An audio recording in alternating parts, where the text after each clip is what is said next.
Bien, quiero hablarles acerca de ser iglesia para los demás.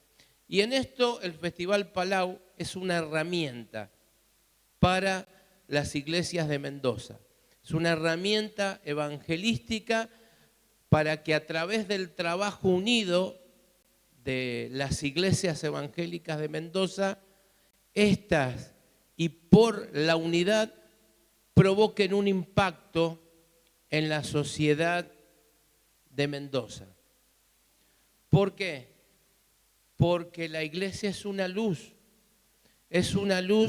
que no puede estar escondida, como dice Jesús en Mateo capítulo 7. La luz no puede colocarse en un lugar donde no sea vista, sino en un lugar en donde todos puedan verla. Y Jesús dice, así alumbre vuestra luz delante de todos los hombres, para que al ver vuestras buenas obras glorifiquen a Dios. Cuando la iglesia se pone de acuerdo para movilizarse, para visibilizarse, con el propósito de declarar a Mendoza, sí hay esperanza. Ese es el lema del Festival Palau, sí hay esperanza. Es una luz visible en medio de la oscuridad. Dice Isaías 60, levántate y resplandece. Tinieblas cubrieron la tierra, pero esas tinieblas se disipan gracias a la luz del Señor, pero que actúa a través de la unidad de la iglesia. Y oramos para que ese lugar sea el Prado Gaucho. ¿Sí? Amén.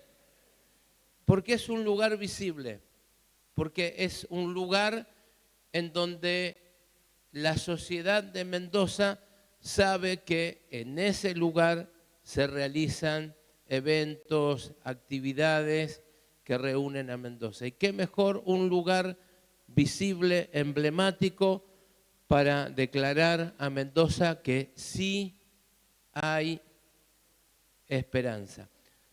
¿Por qué se llama festival, el festival?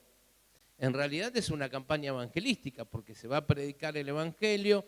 Allí el evangelista será Andrés Palau, el hijo del reconocido evangelista Luis Palau, que estuvo en el 2005 aquí en Mendoza. ¿Alguien estuvo en el 2005 en el Festival Palau? Levanten la mano ahí en los portones. ¿Cuántas manos levantadas?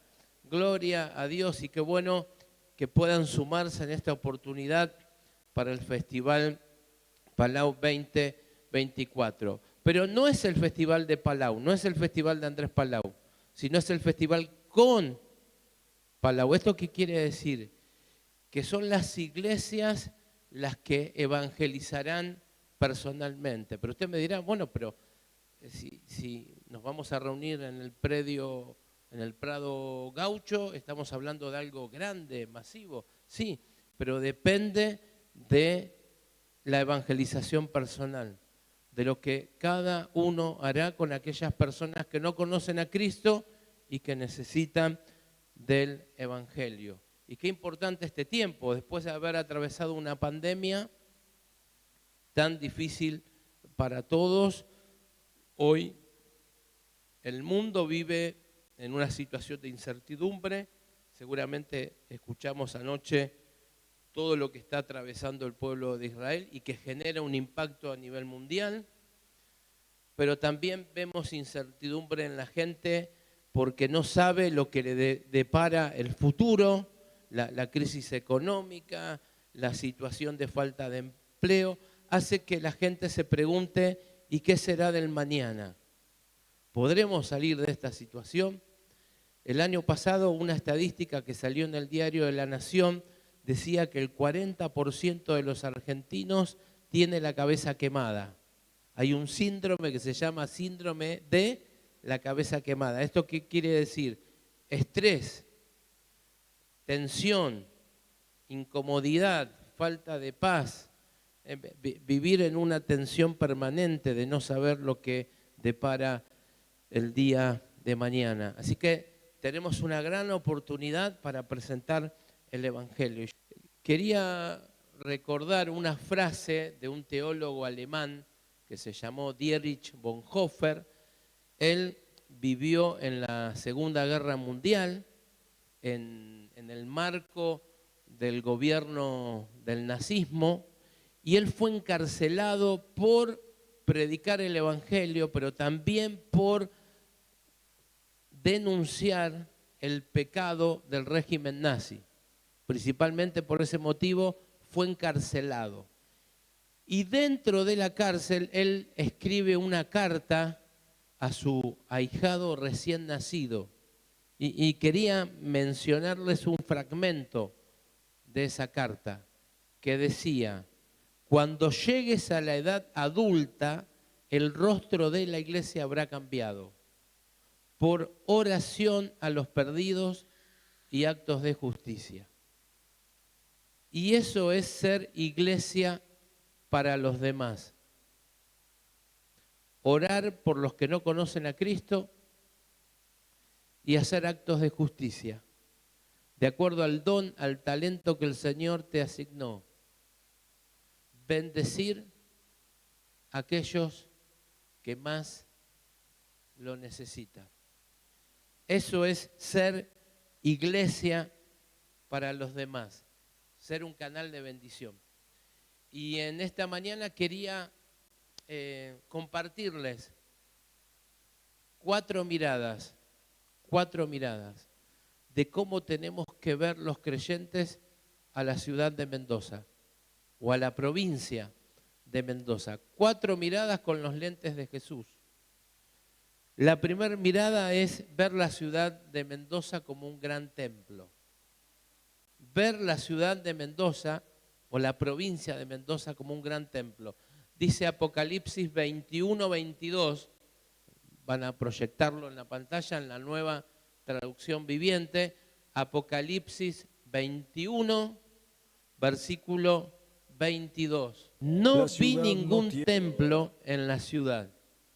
Una mala noticia para los pastores. ¿Sí? No vi ningún templo en la ciudad. Porque el Señor Dios Todopoderoso y el Cordero son el templo.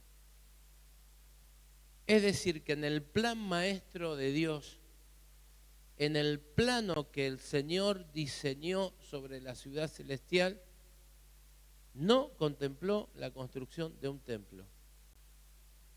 Digo, pero ¿lo habrá omitido el Señor? ¿Habrá cometido algún error? Bueno, sabemos que teológicamente no. El Señor es omnisciente, el Señor sabe todas las cosas. Ahora, con esto no quiero decir que tenemos que dejar de congregarnos. Porque la Biblia dice, no dejémonos de congregar como algunos tienen por costumbre. ¿Eso qué quiere decir? Que debemos congregarnos porque es el punto de encuentro en donde nos animamos unos a otros, como nos pide el apóstol Pablo, en donde juntos buscamos la presencia del Señor, porque el Señor se manifiesta de una manera especial cuando en forma comunitaria el pueblo del Señor se reúne, porque nos edificamos y nos fortalecemos con los testimonios de sanidad y con lo que Dios ha hecho en nuestra vida, con las señales, con los prodigios, con los milagros. Esto nos alienta, acrecienta nuestra fe. Por lo tanto, es fundamental escuchar su palabra y caminar hacia la voluntad y la visión del Señor.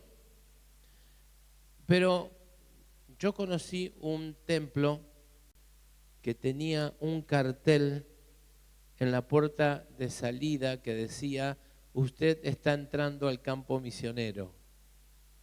Digo, ¿se habrá equivocado? ¿Habrán puesto el cartel erróneamente? Aquí nos congregamos, pero somos iglesias para los demás cuando cruzamos la puerta del templo. el templo es la construcción y gloria a Dios, ¿no? Por este lugar, ¿no? La verdad que es una bendición y ubicado estratégicamente.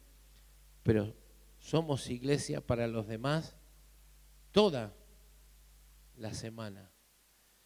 Somos como el río, ¿no? Que desciende del trono de Dios. Si uno continúa leyendo Apocalipsis 22, verso 1, habla del río que sale del trono de Dios, que fluye por la calle principal de la ciudad. Y si uno busca Ezequiel 47, se encuentra que ese río va a desembocar en un lugar de peces muertos que vuelven a la vida. Y esa es la labor de la iglesia, buscar la presencia de Dios y fluir en la semana, en la escuela, en la universidad, en tu lugar de trabajo, en tu barrio, en el comercio, en el colectivo, en el taxi si eres taxista, en el aula si eres docente o si estás estudiando. Allí tiene que fluir la presencia del Señor en la iglesia, por la iglesia. Dice el Salmo 46:4, lo voy a mencionar. Hay un río cuyas corrientes alegran la ciudad, la santa habitación del Altísimo. Dios está en ella, porque cuando venga la mañana, Dios vendrá en ayuda. Amén. Dios vendrá en ayuda en Mendoza. ¿Lo cree? Aunque usted vea en la calle el flagelo de la droga, el flagelo de la inseguridad, el flagelo de la violencia, Dios vendrá en ayuda y hará una gran obra de salvación. Y cuando decimos de ver Mendoza como un solo templo, es porque la iglesia del Señor está bien distribuida en Mendoza. Hay muchas congregaciones y cada una tiene un lugar especial. Entonces tenemos que ver Mendoza como un solo templo, pero también ver a las personas que caminan por Mendoza como ovejas sin pastor. El Señor las vio en Jerusalén como ovejas que no tenían pastor. Usted tiene que ver a cada habitante de Mendoza. Son ovejas que están sin Cristo, sin esperanza, alejados de las promesas de Dios. Pero el Señor nos anima a ver las cosas y llamar a las cosas que no son como si fueran. Así que usted declare y ore por cada habitante de Mendoza que usted ve en la calle, con el cual usted comparte. Bueno, usted declare que todos estos asientos que hoy están vacíos, usted no los llame asientos vacíos, llámelos reservados. Amén. Esos asientos tienen un cartelito que dice reservado para aquel que no conoce a Cristo, pero se va a sentar en este lugar. Amén. Así que ya no lo llame asiento vacío, puede ser, pastor, ya no lo llame asiento vacío, sino que son asientos reservados para todos aquellos que no conocen al Señor y que brevemente lo conocerán. Amén. Pero también tenemos que ver a Mendoza como un templo, y aquí en relación con el festival, como dice Hechos capítulo 2. Si usted va a Hechos capítulo 2, verso 1, dice que los creyentes estaban todos en un mismo lugar. Todos en un mismo lugar. ¿Usted se imagina todos los creyentes de Mendoza movilizados en un mismo lugar? ¿Cuál sería el resultado? El resultado de Hechos 2. Cuando la iglesia se une en un mismo lugar, ocurren cosas sobrenaturales. Cuando la iglesia decide reunirse como un solo cuerpo en un mismo lugar, la Biblia nos habla que en el Antiguo Testamento la gente se quebrantaba en la presencia del Señor, pedía perdón por sus pecados y la nación cambiaba. Y el Señor, dice Hechos 2, añadía a la iglesia los que habrían de ser salvos. Y ese día se añadieron como 3.000 personas, pero uno tiene que multiplicar por 4 para tener lo que era una familia modelo, ¿no? De aquella época. Así que como 12.000 personas tomaron decisión por Cristo. No solo por la predicación de Pedro, sino porque la iglesia estaba unida en un mismo lugar. Cuando la sociedad ve a la iglesia unida en un mismo lugar, el sol no se puede tapar con la mano, porque Dios está mostrando a su pueblo. Amén. Segunda mirada, tenemos que ver Mendoza como una gran red de contactos. Mendoza como una gran red de contactos. ¿Quién tiene una red de contactos en su teléfono celular? Todos. Algunos tienen 100 contactos, otros 200, otros 300. Tenemos una gran red de contactos. Y la red de contactos nos sirve para relacionarnos. Y muchas veces esos contactos nos ayudan a llegar a otros contactos, para acceder a un nuevo empleo, para conocer a una nueva persona. Cuando necesitamos un plomero, un carpintero o un mecánico y no lo tengo en mi red de contactos, pero sé que tal persona lo tiene, así que le envío un mensaje: ¿conoces un plomero, un mecánico? Entonces él ahí nos orienta y nos da lo que necesitamos. Pero Jesús nos anima a ver esa red de contactos como un campo misionero.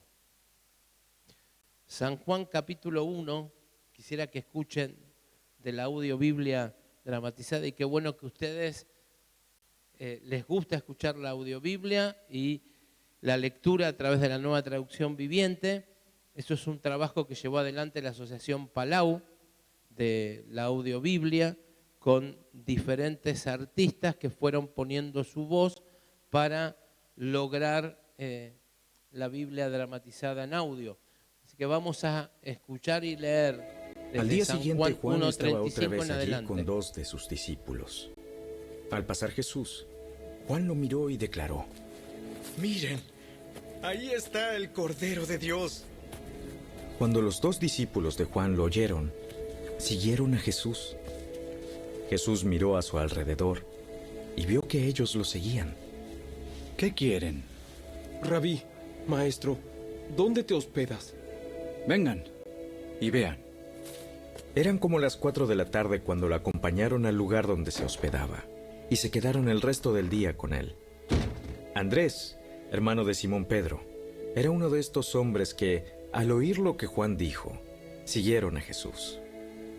Andrés fue a buscar a su hermano Simón y le dijo: Hemos encontrado al Mesías, Cristo. Luego Andrés llevó a Simón para que conociera a Jesús. Jesús miró fijamente a Simón y le dijo: Tu nombre es Simón, hijo de Juan, pero te llamarás Cefas, Pedro. Al día siguiente Jesús decidió ir a Galilea. Encontró a Felipe y le dijo: Ven, sígueme. Felipe era de Betsaida, el pueblo natal de Andrés y Pedro. Felipe fue a buscar a Natanael y le dijo: Hemos encontrado a aquel de quien Moisés y los profetas escribieron. Se llama Jesús, el hijo de José, de Nazaret. ¿Nazaret? ¿Acaso puede salir algo bueno de Nazaret? Ven y compruébalo tú mismo. Mientras ellos se acercaban, Jesús dijo: Aquí viene un verdadero hijo de Israel, un hombre totalmente íntegro. ¿Cómo es que me conoces? Pude verte debajo de la higuera, antes de que Felipe te encontrara. Rabí, tú eres el Hijo de Dios, el Rey de Israel. Hasta aquí nomás. 2 discípulos van a ver dónde está hospedado Jesús. Y uno se llamaba Andrés. Luego Andrés va a buscar a Pedro, su hermano, y lo lleva a los pies de Jesús. Seguramente Andrés en ese momento no imaginó que años más tarde Pedro sería el predicador del primer festival. En Hechos capítulo 2, verso 1.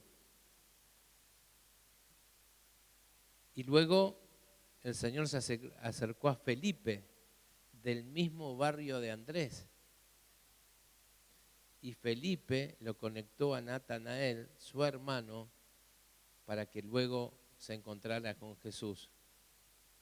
Una verdadera red de contactos.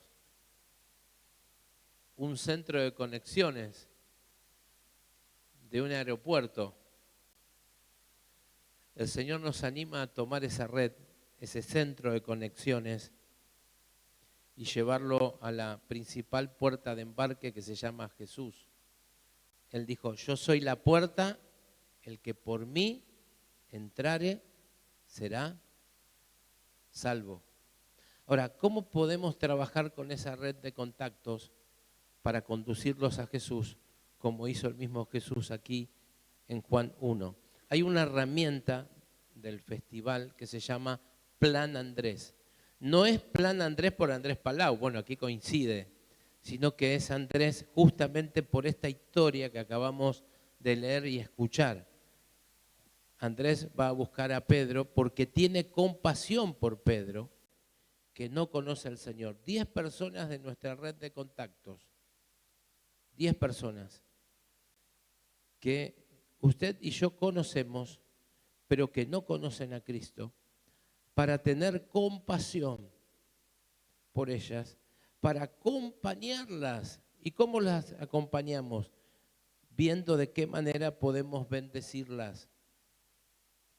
Dice Génesis 12, Dios le dice a Abraham, te bendeciré para ser de bendición. Dios nos bendice para ser de bendición. Hagamos bien a todos, dice Gálatas 6:10, y mayormente a los de la familia de la fe. Somos bendecidos para bendecir. Por lo tanto, podemos acompañar a los que no tienen a Cristo, viendo de qué manera los podemos bendecir. Y por último, los invitamos al festival. Pero llegan muchos testimonios de que muchas personas de esa red de contacto terminan aceptando a Cristo y ellos orando por su red de contacto, la cual nosotros no conocemos, pero que a través de las personas sobre las cuales oramos, después estas pueden llegar. Y es una red, como mostraba San Juan 1, una red que va creciendo, pero en lugar de utilizarla como hacemos siempre para lo que es la vida laboral y amistades, lo cual está bien, pero ahora la vemos también como un campo misionero que necesita a Cristo. ¿Cómo debemos orar por esas personas? Nosotros vamos a contar con un plan Andrés en el formato físico, con folletos, en donde usted puede escribir los 10 nombres, o digital, bajarlo en su teléfono celular con una aplicación y en esa aplicación escribir esos 10 nombres. Pero ¿cómo oramos por ellos? Bueno, oramos con la misma pasión de un niño, porque la Biblia dice que de ellos es el reino de los cielos. Y la mejor manera de orar por aquellos que no conocen al Señor es orar como oran los niños, con la fe tal cual la define Hebreos. Es la fe, la certeza de lo que se espera, la convicción de lo que no se ve. Y la palabra certeza significa 100% de probabilidad de que un hecho va a ocurrir. Así que yo voy a orar por estas vidas con un 100% de fe de que se van a entregar a Cristo. Y así oran los niños. Y quiero contarles este testimonio. Cuando Rocío, que hoy tiene 24 años, tenía 5 años, un poquito más, 7, nos dice, papá, quiero orar por una casa grande, con un patio grande y un perro. Y nos miramos con mi esposa, claro, ¿cómo le explicamos a una niña de 7 años que vivimos en un departamento pequeño, que la situación del país no daba para vender el departamento y que habíamos averiguado en todas las inmobiliarias y que ninguna inmobiliaria tenía una casa disponible de las características que pedía nuestra hija. Pero dijimos, bueno, vamos a unirnos a la oración, vamos a unirnos. Y comenzamos a orar como ella oraba, con su misma fe. Al poco tiempo nos llama un matrimonio de líderes de la iglesia diciéndonos que querían comprar nuestro departamento. Esa misma semana nos llaman de una inmobiliaria para mostrarnos una casa. Era una casa grande con un patio grande. Entonces yo la miro a mi esposa, ¿no? Y siempre con ese sentido del humor, falta el perro. Y como el Señor siempre tiene un buen sentido del humor sobre mi vida para acrecentar la fe y darme alguna lección, ese mismo día a la noche llama el hermano de mi esposa diciendo, quiero hablar con Rocío porque quiero decirle que hoy nuestra perrita tuvo cachorritos y siento de regalarle un perrito. Así que bueno, ya teníamos la casa grande con el perro adentro. Y bueno, gracias a Dios es la casa que pudimos comprar en su momento. Entonces, hay que orar con esa misma fe que tienen los niños. Si usted ora por 10 personas, las invita, usted no imagina, y creo que humanamente no podemos imaginar la obra que el Señor puede hacer con dichas personas. Y el festival no solo son las manos levantadas, esperemos que sea oramos para que todo ocurra en el Prado Gaucho, pero no son las manos levantadas solamente, obviamente que es muy importante todos los que van a tomar la decisión por Cristo, pero con el correr del tiempo usted verá que hay otros testimonios que se irán levantando para bendición de la iglesia. Ahora, ¿de qué manera podemos bendecir? Porque en este acompañamiento, y una forma de bendecir es a través del mismo teléfono celular. Pídale al Señor que el Espíritu Santo le muestre cuándo enviar un mensaje de texto, un WhatsApp, con un texto bíblico, preguntando si necesita oración. Pídale al Señor, es decir, además de orar para que ellos se conviertan, pídale al Señor que le muestre de enviarle algún mensaje para mostrar nuestro acompañamiento. Dios le ha dado algo a usted para poder bendecir a esas personas y le puedo asegurar que estos asientos que hoy están reservados van a ser ocupados por esas personas. Amén. Y para ir cerrando, antes de tener un tiempo de oración, tenemos que mirar Mendoza como un gran viñedo. Bueno, no podría poner otro ejemplo, ¿no? Como un gran viñedo. ¿Qué dijo Jesús? Separados de mí, ¿estamos bien con el tiempo, pastor? Separados de mí, nada podemos hacer. Sin Cristo, nada podemos hacer. Si estás sin Cristo, si has venido a este lugar porque tenés una necesidad en tu vida, un vacío en tu corazón, tenés que saber que sin Cristo nada se puede hacer. Cristo es el camino, en Él tenemos vida y abundancia. Vengan a mí todos los que están trabajados y cargados, que yo los haré descansar.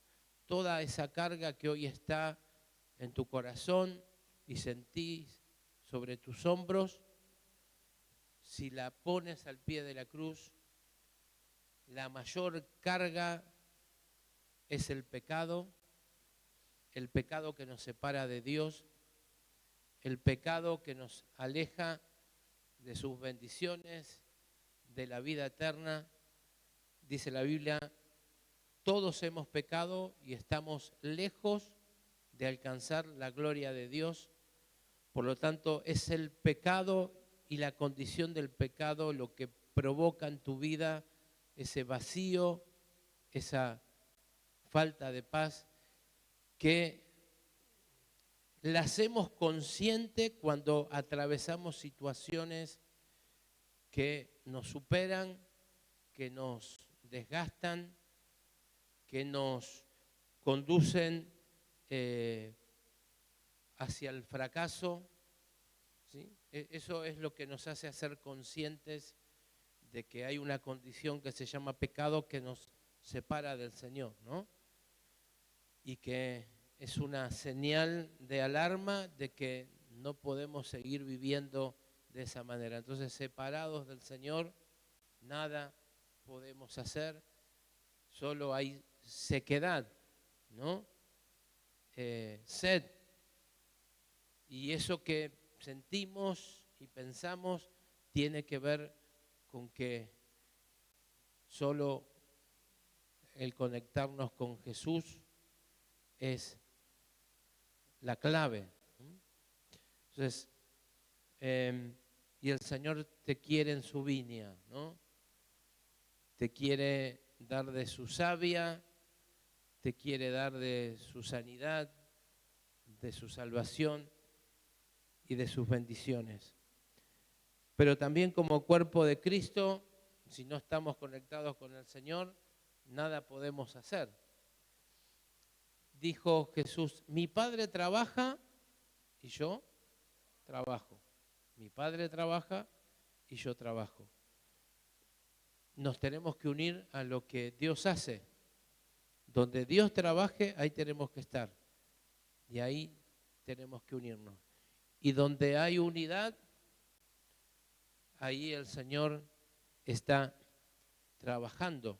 Así que si querés ser parte del festival, hay 10 equipos de trabajo. En algún momento les van a hacer llegar un QR o un link para que ustedes vean los distintos equipos en donde pueden servir al Señor y en unidad poder generar este impacto para la provincia de Mendoza. Y antes de hacer un llamado para cerrar en este tiempo en oración, pensaba en una cuarta mirada, pero ya no mirando Mendoza, ¿no? Ya no mirando Mendoza, sino mirándonos a nosotros mismos. Así que por un momento dejamos de mirar Mendoza y nos miramos a nosotros mismos para ver nuestra debilidad como una oportunidad. No sé si alguna vez usted se puso a pensar que su debilidad puede transformarse en una gran oportunidad. Dice la palabra del Señor que el poder de Dios actúa en nuestra debilidad. Todos tenemos puntos débiles, ¿sí o no? Todos tenemos puntos débiles.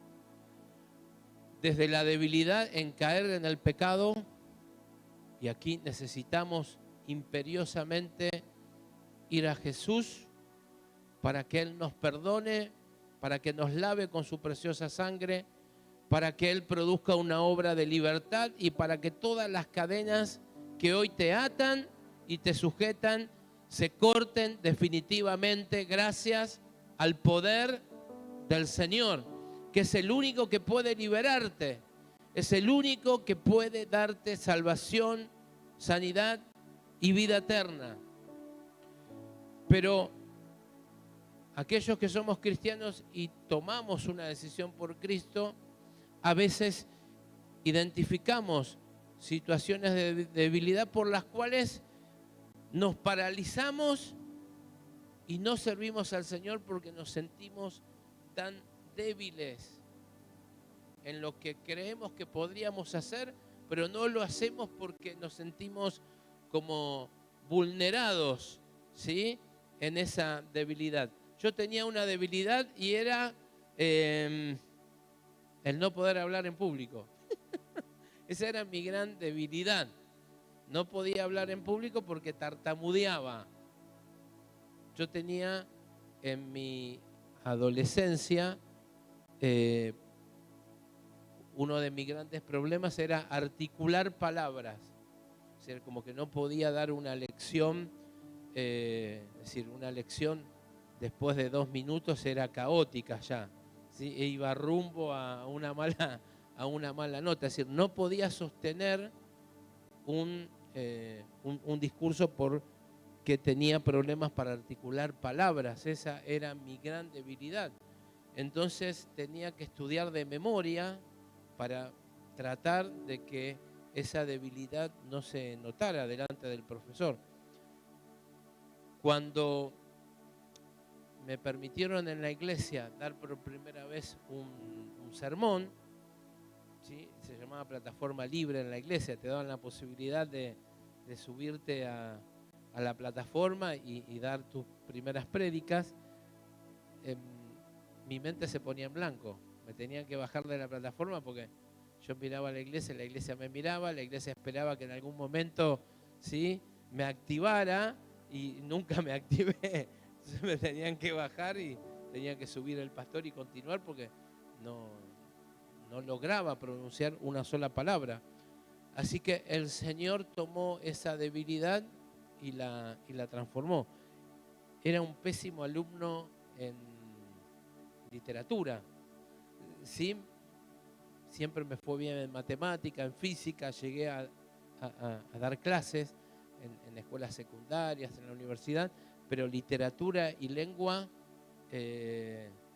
la profesora siempre tenía que decirme: sonríe, Dios te ama, porque la nota era un límite y trataba de pasar por misericordia y gracia y no por capacidad.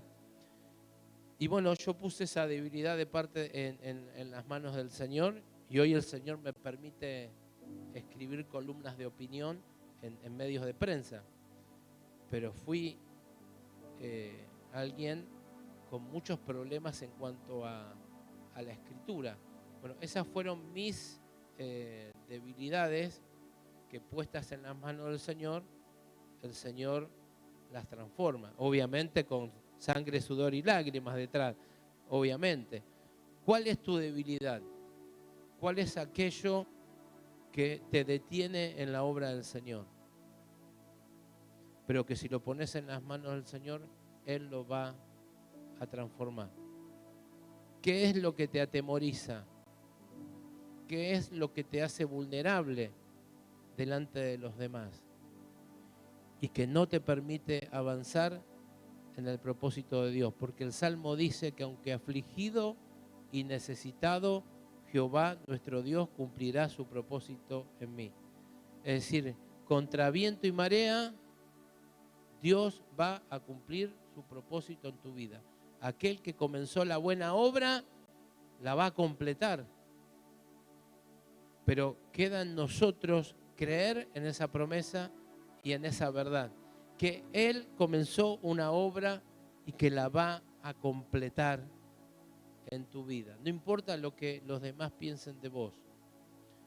Una vez el pastor, mi primer pastor, me dijo: mirá, voy a serte honesto, vos nunca vas a liderar adolescentes, vos nunca vas a enseñar, vos nunca vas a predicar, te lo digo por tu bien. Dice, es más, dice, vas a servir al Señor, pero en la clase de 4 años. Pero no es que uno desmerezca el trabajo con los niños, ¿no? Pero yo sentía de trabajar con jóvenes, yo sentía de enseñar en un colegio secundario, yo sentía de terminar mis estudios, de estudiar en la universidad, de tener una profesión, yo sentía de dar discursos, y él me dijo, nada de eso vas a hacer, me dice, y te lo digo por tu bien. Bueno, en realidad él me miraba desde el punto de vista humano, y él tenía razón desde el punto de vista humano, porque era lo que él veía. Pero le di la debilidad al Señor, y el Señor, contra cualquier opinión, hace su obra y hace su milagro. Amén. Entonces, aún que los que te rodean te digan, no vas a poder, esto no lo vas a poder vencer, de esta no vas a salir, no importa lo que te digan. Si escucha el buen consejo del Señor, ¿no? Pero no importa lo que te digan, Poné tu debilidad en las manos del Señor y Él lo va a transformar. Decile al Espíritu Santo: pongo delante de Dios esta debilidad, este fracaso, esta derrota.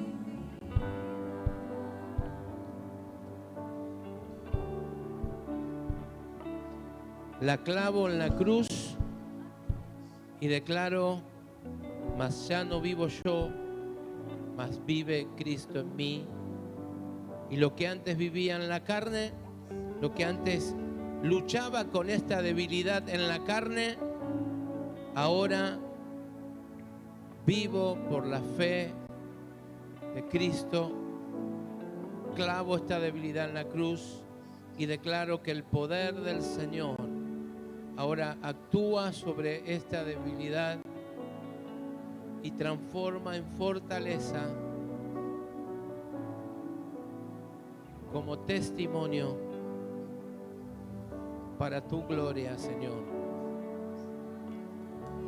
Clavo esta debilidad en la cruz. Decir: Espíritu Santo, que el poder de Dios ahora se derrame sobre mi vida. Oh Jesús,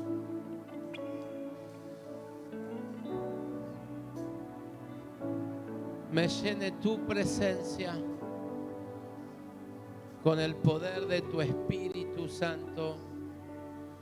Oh, se cantará bandar acá, Señor. Oh, poder del Espíritu Santo, poder de Dios, poder de Dios. Pide al Señor poder de Dios sobre esta debilidad, poder de Dios. Oh, Santo, poder de Dios.